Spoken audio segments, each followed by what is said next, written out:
Olá galerinha, tudo bem com vocês? Espero que sim. Hoje estou aqui para fazer a parte 2 da slime. E o tema da slime é da Elsa do Frozen, né? Por isso que eu fiz esse azul, gente. Esse azul ficou lindo. Olha como ela ficou, gente. Escuta os barulhinhos.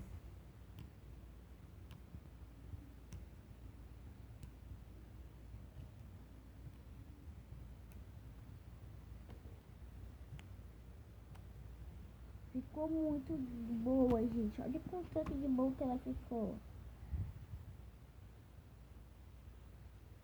Ignora ali as coisas, tá uma bagunça. Olha o véuzinho que ela faz um véuzinho muito bom. Só não sei fazer com uma mão, tá?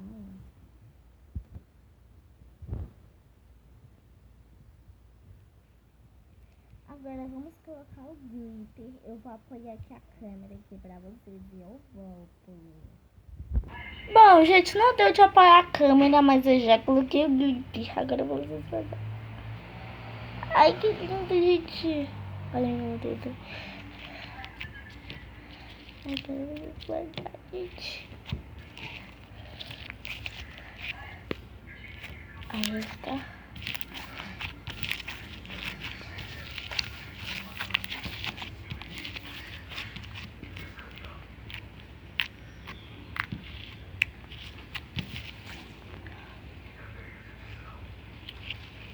Dá pra vocês verem o glitter. Um glitter. Tá muito bom, né, gente? E eu não sei muito. Olha, gente, esse glitter. Olha o glitter aqui no ladinho. Foca. Foca, gente. Tá.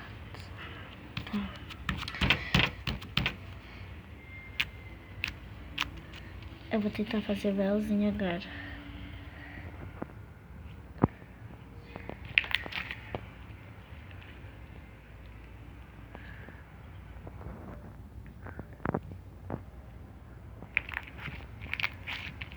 Tá muito boa, gente. Tá muito linda ela. Olha aqui, gente.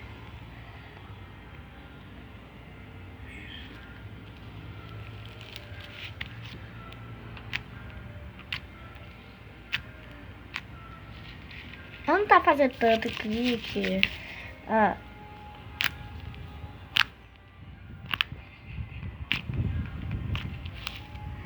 Então, gente, esse foi o vídeo. Espero que vocês tenham gostado. Ficou muito linda essa slime da Frozen. Se vocês quiserem, eu faço mais vídeos aqui de slimes. Então, esse foi o vídeo. Tchau, tchau. Até os próximos vídeos.